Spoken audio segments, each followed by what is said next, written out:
welcome to my YouTube video channel. This is Sunshine English with Afan Oromo. In the previous lesson, we have learned simple present, how to make a negative with the subject he, she, it. Today we will learn simple present, how to make a negative with the subject I, we, you, they. Okay? Kabajamtoota hordoftoota YouTube channel kooti yeroo darbe kan ilaalle simple present akkamitti gara negativitti jijjiirra kan jedhu ilaalleerra subjectii he she itti fayyadamne jechuudha.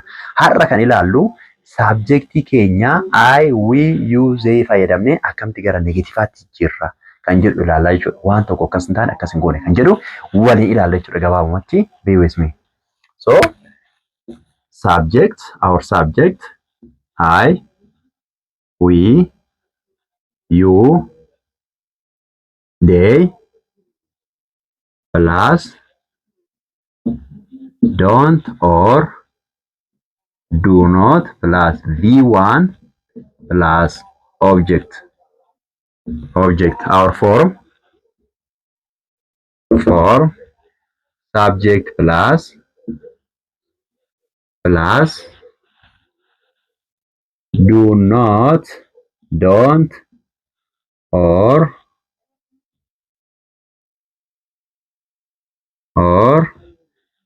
do not plus V1 plus object. Okay, this is our formula.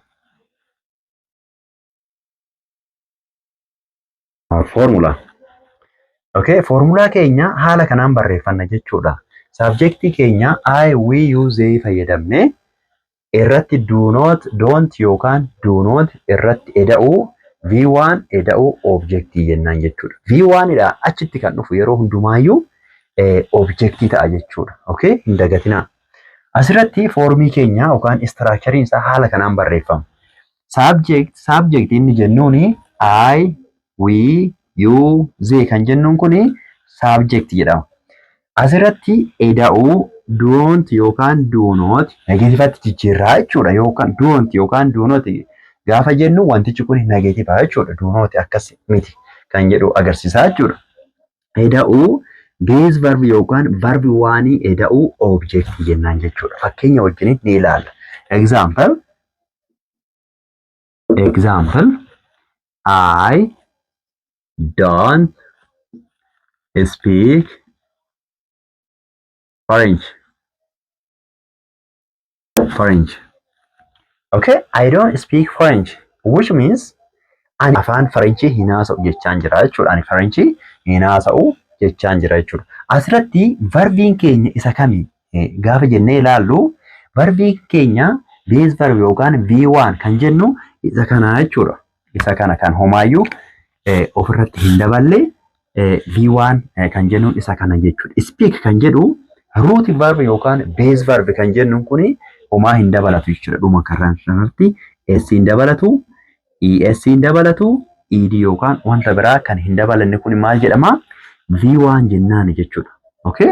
As keessatti verb 1 keenya speak kan jedhu verb 1 jechuudha. So wanti kuni negative ta'uu isaa agarsiisaa jechuudha. Ayin asirratti subjectidha. Kuni auxiliary verb yookaan verb to do jennaan ni baranna isa yookaan helping verb jennaan jechuudha. So asirratti don't kan jedhu wanti sun akkana hin taane, akkas hin taane negative jechuudha. Negative jechuun waan tokko wanta sirrii hin taane sana faallisinee wanta sirrii ta'e sana faallisinee yeroo itti fayyadamnu haala kanaan barreessina jechuudha. I don't speak French.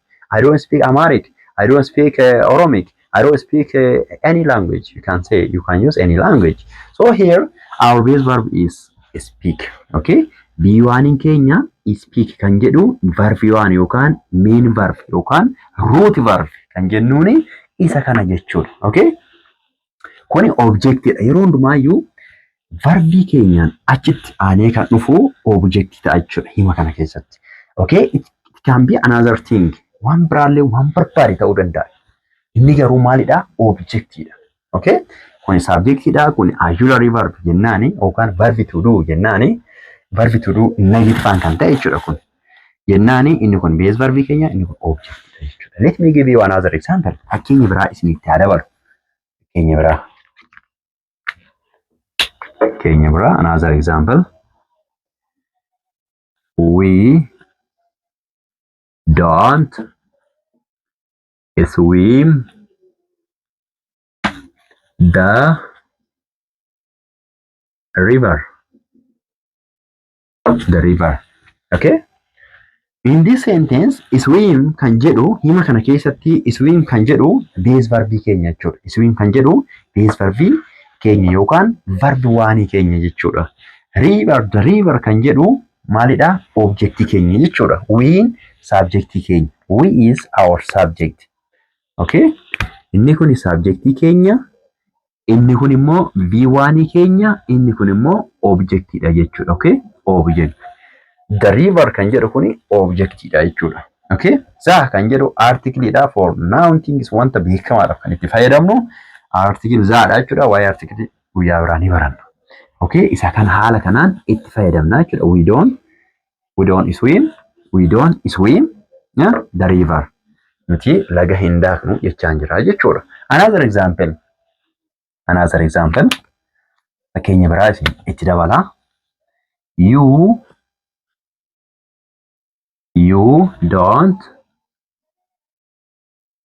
don't come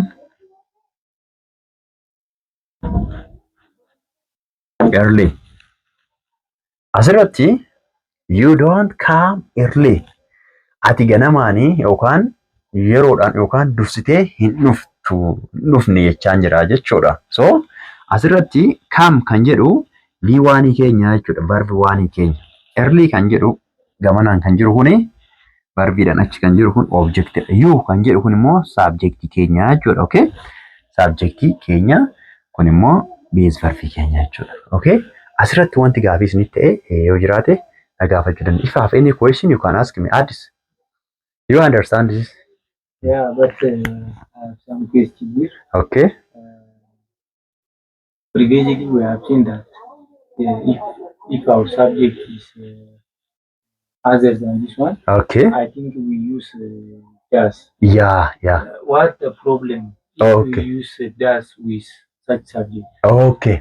Our rule says if our subject ruling keenya maal jedha? Subjectiin keenya yeroo I, we, you, they ta'anii base verbii fayyadamna jechuudha. Base verbii fayyadamna. Yeroo hundumaayyuu base verbii fayyadamna. Maal keessatti? Simple presentii keessatti jechuudha. Simple presentii keessatti base verbii fayyadamna. Subjectii kanaa wajjin gaafa dhufu base verbii keenya irratti homaa hin dabalu.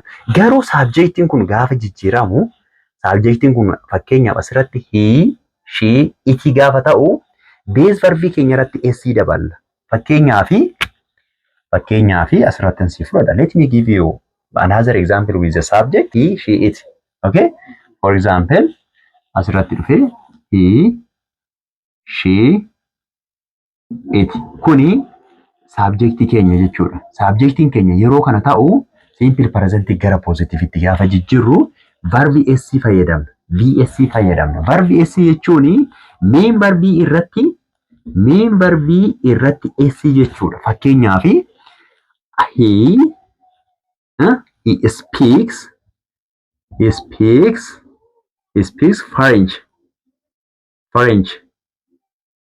French yoo gaafan jedhu asirratti speak kan jedhu asii haga asitti kan jiru maal jennaani V1 jennaan jechuudha. Yookaan base verb jennaan jechuudha. Garuu subjectiin keenya he waan ta'eefi s dabalate jechuudha. VS kan jennuuni isa kana jechuudha. Isa kana agarsiisa jechuudha. Simple subjectiin keenya gaafa kana ta'u rule isaati by the way. This is the rule. Our rule says if the subject is he, she, it, we use verb s. Verb s jechuun verbii keenya irratti s kan dabalatu jechuudha.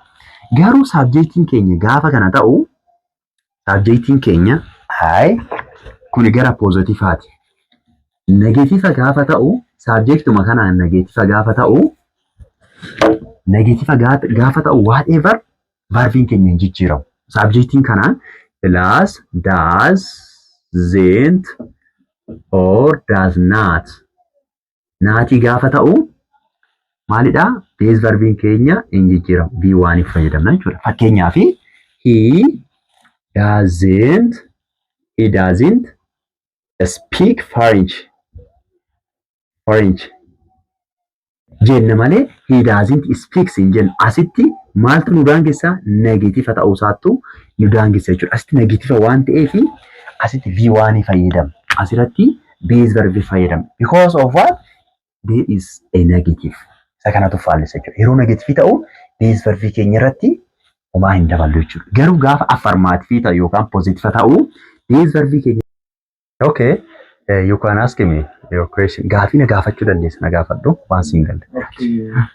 Amma subjectii kana fayyadamne I will use it ta'ee kana fayyadamne. Ima negative formiidhaan ijaaraa jirra. Positiividhaan gaafa subjectii kana fayyadamne ima ijaaru. Okay, it's fine. Yeroo hundumaayyuu gara positiivatti gaafa jijjiirru inni kun gaafa positiiva ta'u base verbiin keenya hin jijjiiramu. Subjectiin keenya waan maal ta'aniif I, we, you, they waan ta'aniif hin jijjiiramu. Formii isa duraa irratti ilaaluu ni dandeenya. Fakkeenyaaf subjectiin keenya I, we, you, they gaafa ta'anii eda'uu maal jenne? Eda'uu V1 plus object jenne. Mitiire? Affirmative gaafa ta'u. Kuni akka subjectiin isaa yeroo kana ta'u base verbiin keenya hin jijjiiramu. S hin dabalatu jechuudha. Fakkeenyaaf I speak, example, I speak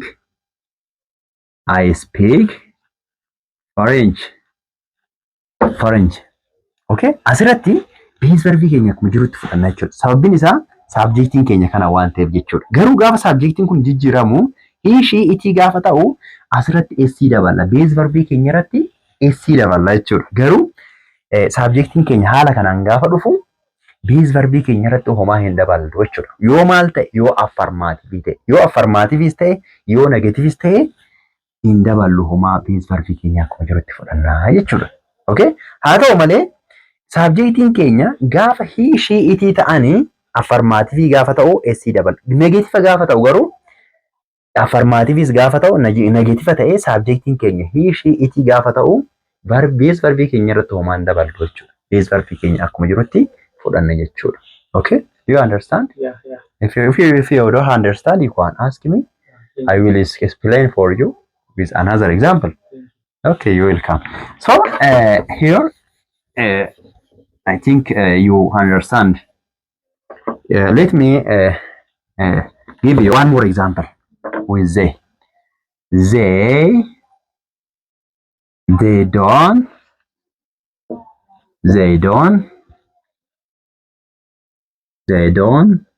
climb the tree.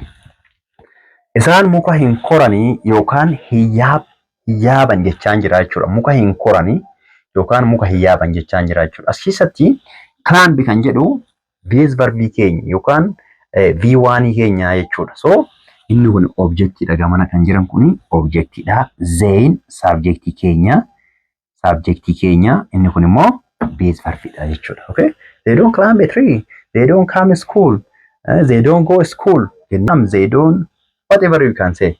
Fakkeenya waan biraallee itti fayyadamuu dandeessaa jechuudha. So asirratti kana fakkaata.